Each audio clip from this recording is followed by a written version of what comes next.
ये question number 10 है। कह रहा है एबीसीडी एक समांतर चतुर्भुज है तथा एपी और सीक्यू शीर्षों ए और सी से विकर्ण बीडी पर क्रमशः लंब है। कह रहा है कि एबीसीडी यह एक समांतर चतुर्भुज है।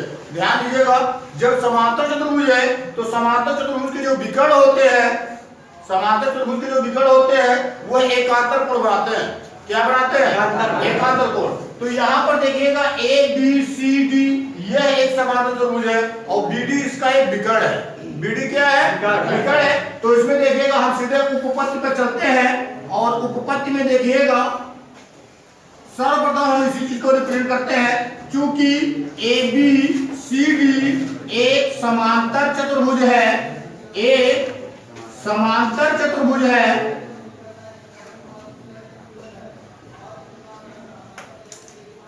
समांतर चतुर्भुज है, इसलिए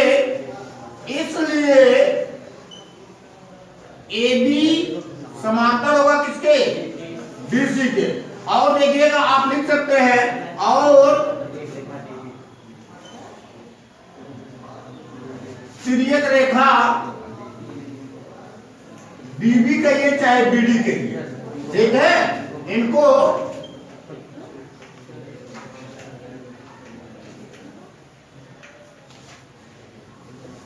प्रतिच्छेद कर रही है।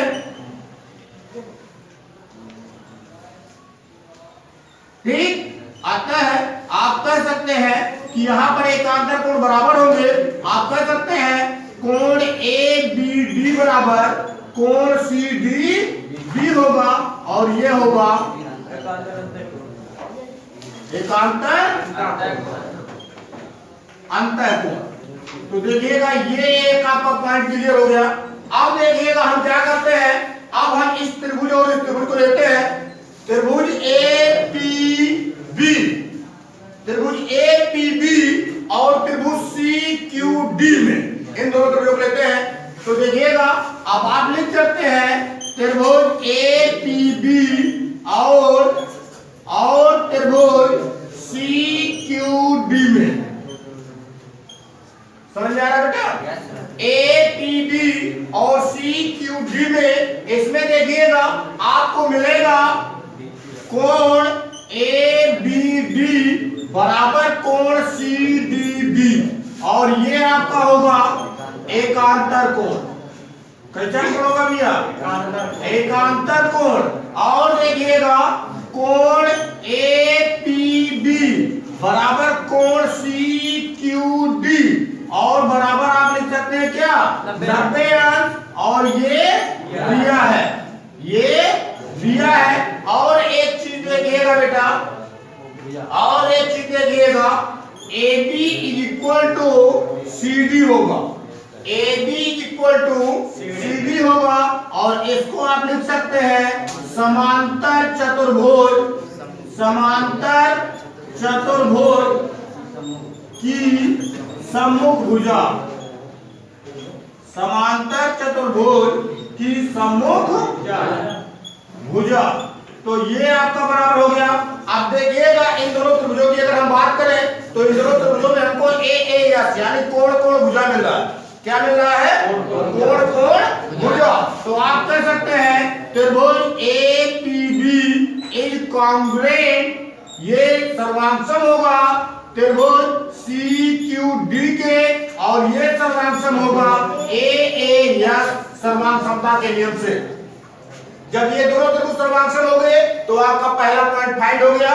दूसरा पॉइंट देखिएगा AP equal to C Q show करना है। जब ये दोनों त्रिभुज सर्वांशम हो गए तो आप लिख सकते हैं AP equal to C Q और ये होगा सीपी सीटी से। तो इस प्रकार से ये क्वेश्चन आपका सॉल्व होता है। फिर से बताना पड़ेगा, एनी प्रॉब्लम? समझ में आ गया बेटा? तो देखिएगा इस क्वेश्चन के बाद अगला क्वेश्चन देख लीजिएगा, क्वेश्चन नंबर, देखिएगा ये आपका क्वेश्चन नंबर 11 है। कह रहा है त्रिभुज ए बी सी और त्रिभुज डी ई एफ, देखिएगा किस तरीके से बना है। कह रहा है त्रिभुज ए बी सी और त्रिभुज डी ई एफ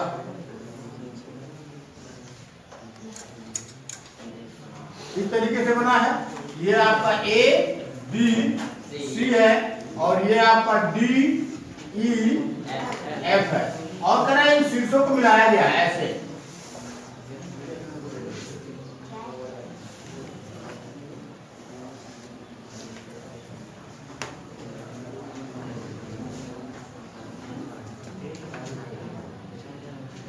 ऐसे मिलाया गया है, समझ रहे हैं? तो देखिएगा कह रहा है कि त्रिभुज ए बी सी और त्रिभुज डी ई एफ में ए बी बराबर डी ई, ए बी समांतर डी तथा बी सी बराबर ई एफ, बी सी समांतर ई एफ है। शीर्षों ए बी और सी को क्रम से शीर्षों डी ई और एफ से जोड़ा जाता है। तो आपको दर्शाना है, कह रहा है कि चतुर्भुज ए बी ई डी एक समांतर चतुर्भुज है। ए बी ई डी, यहाँ पर देखिएगा ए बी ई डी एक चतुर्भुज की बात हो रही है। तो देखिएगा आप लिख सकते हैं, हम सीधे उपपत्ति पर चलते हैं। उपपत्ति में देखिएगा, उपपत्ति में सर्वप्रथम देखिएगा चूंकि ये दिया है ए बी समांतर डी ई, ए बी समांतर डी, तो देखिएगा आप लिख सकते हैं चतुर्भुज ए बी ई डी में, चतुर्भुज ए बी ई डी में देखिएगा ए बी बराबर डी ई और ए बी समांतर डी ई। तो ध्यान दीजिएगा किसी भी चतुर्भुज में यदि सम्मुख भुजाओं का एक युग्म समांतर और बराबर हो तो वह चतुर्भुज समांतर चतुर्भुज होता है। ये आपका दिया है, ये दिया है, तो इस चीज को आप लिख सकते हैं। अतः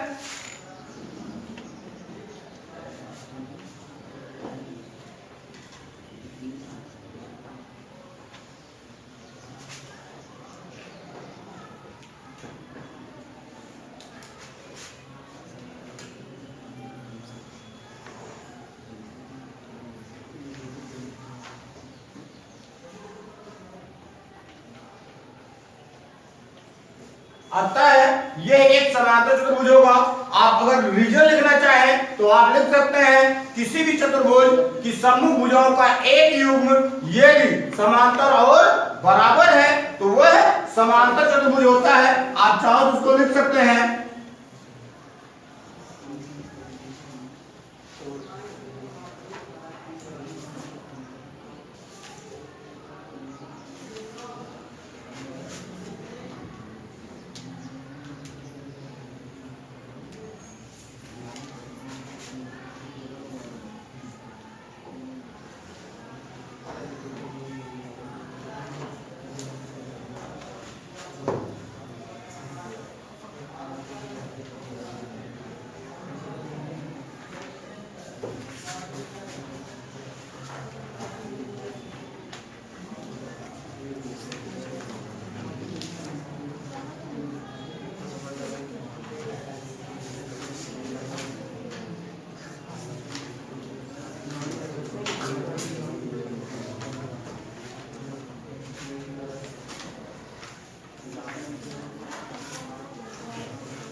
स्पष्ट हुआ बेटा?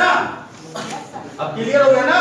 कहता है यहाँ हमने ये चीज अगर चाहते हैं आप तो इस लाइन को इसके ऊपर आप यहाँ बीच में लिख सकते थे, तो यहाँ पर अगर लिखे तो भी क्लियर होता है। नीचे भी हमने रिप्लेस कर दिया तो इससे कोई दिक्कत नहीं है। ये स्पष्ट हो रहा है कि जब ए बी बराबर डी ई और ए बी समांतर डी ये दिया हुआ है तो चतुर्भुज ए बी ई डी एक समांतर चतुर्भुज होगा। क्यों? क्योंकि किसी भी चतुर्भुज में सम्मुख भुजाओं का एक युग्म समांतर और बराबर हो तो वह एक समांतर चतुर्भुज होता है। तो यहाँ पर देखिएगा जब ए बी ई डी आपका समांतर चतुर्भुज हो गया, क्योंकि ए बी समांतर ई डी दिया, डी दिया है, ए बी समांतर डी दिया है। यहाँ पर देखिएगा ए बी समांतर डी दिया है और जब ए बी ई डी एक समांतर चतुर्भुज हो गया तो इसका आपका ए डी समांतर डी हो गया। क्या हो गया?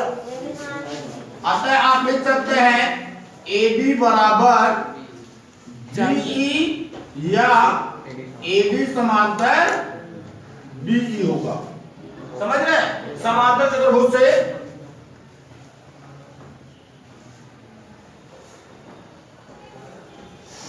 किससे लिया? समांतर चतुर्भुज से।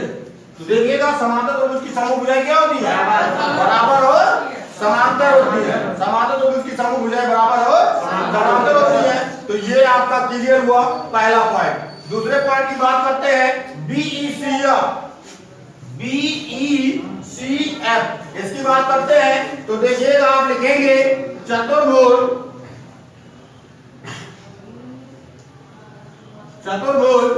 BECF में, अब इसमें देखिएगा चूंकि दिया हुआ है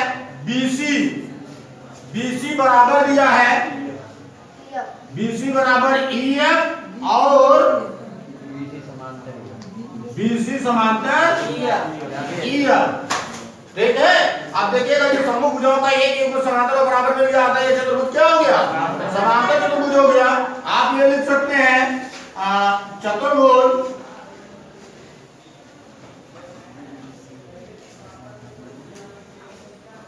BECF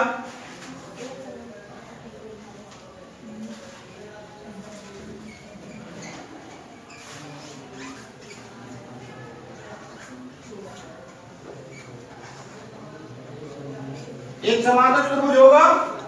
कारण यहाँ पर मैंने एक बार लिख दिया है, बार बार रिप्रेजेंट कर रहे हैं। कारण यही होगा कि ये किसी चतुर्भुज में समूह भुजाओं का एक बिंदु समांतर और बराबर है, तो वह चतुर्भुज समांतर चतुर्भुज होता है। आपका दूसरा पॉइंट क्लियर हुआ।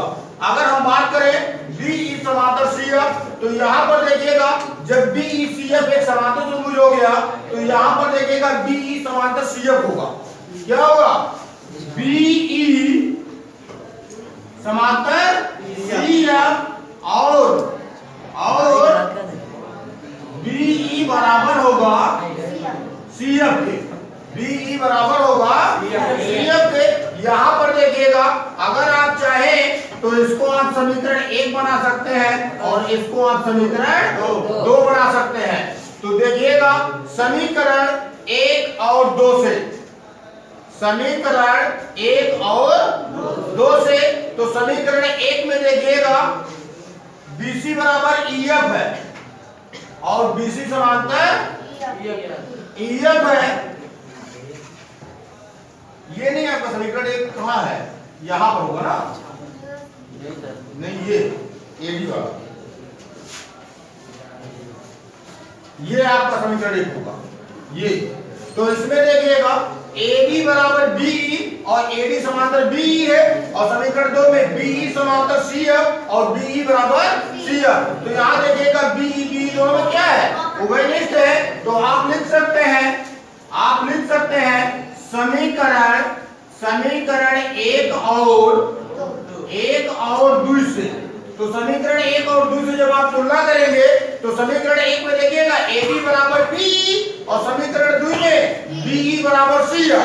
तो यहाँ BE बराबर है AB के, यहाँ BE बराबर है CF के। तो AD क्या होगा? CF के बराबर होगा। यहाँ से आपको प्राप्त हो जाएगा AB बराबर CF और इसी प्रकार से AB समांतर CF। तो ये पॉइंट आपका क्लियर हुआ। क्वेश्चन नंबर ये थर्ड। अगर आप फोर्थ की बात करें, चतुर्भुज ACFD की बात करें, तो इसमें देखिएगा अब चूंकि अगर समीकरण 1 और 2 की तुलना करें तो इसमें देखिएगा AD, अब चूंकि यहीं पर देख लीजिए AD समांतर CF हमने प्राप्त कर लिया है। AD समांतर CF ये हमने यहीं पर प्राप्त कर लिया है। तो आप लिख सकते हैं चतुर्भुज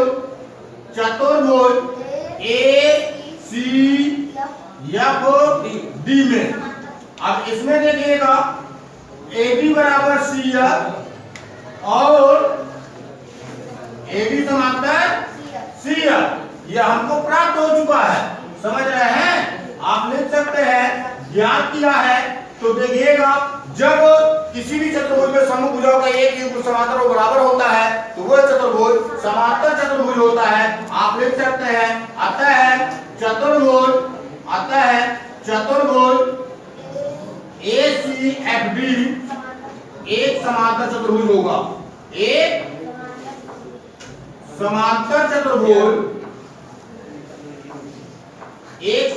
चतुर्भुज होगा। तो ये आपका क्लियर हुआ ये पॉइंट आपका क्लियर हुआ। आप देखिएगा कह रहा है AC बराबर DF करना है। AC बराबर, जब ये समांतर चतुर्भुज हो गया तो समांतर चतुर्भुज की सम्मुख भुजाएं बराबर और समांतर होती है। अतः आप लिख सकते हैं AC बराबर DF, AC बराबर DF और AC समांतर DF होगा। आप लिख सकते हैं समांतर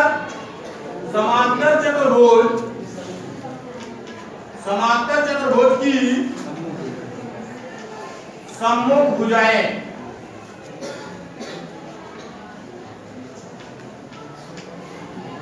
आगे देखिएगा।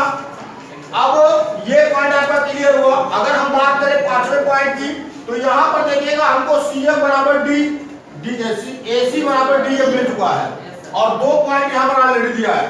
तो देखिएगा, आप देखिएगा त्रिभुज ABC और त्रिभुज DEF में, आप इसमें देखिएगा AB बराबर DE दिया है, AB बराबर DE। दूसरा पॉइंट देखिएगा BC बराबर EF और तीसरा पॉइंट देखिएगा AB बराबर CF। ये देखिएगा, ये हमने ज्ञात किया है, ये देखिएगा ये दिया है और देखिएगा ये भी दिया है। तो ये आपका स्पष्ट हुआ। अब देखिएगा दोनों त्रिभुजों में आपको भुजा मिल रहा है। क्या मिल रहा है? अतः आप कह सकते हैं त्रिभुज ABC सर्वांगसम होगा त्रिभुज DEF के, और ये सर्वांगसम होगा जैसे सर्वांगसमता के नियम से। तो ये त्रिभुज आपका क्या हुआ? सर्वांगसम हुआ। और इस प्रकार से आपका ये क्वेश्चन नंबर 11 समाप्त हुआ। Any doubt? कोई समस्या हो तो पूछ सकते हो बेटा। पूरा नहीं आया।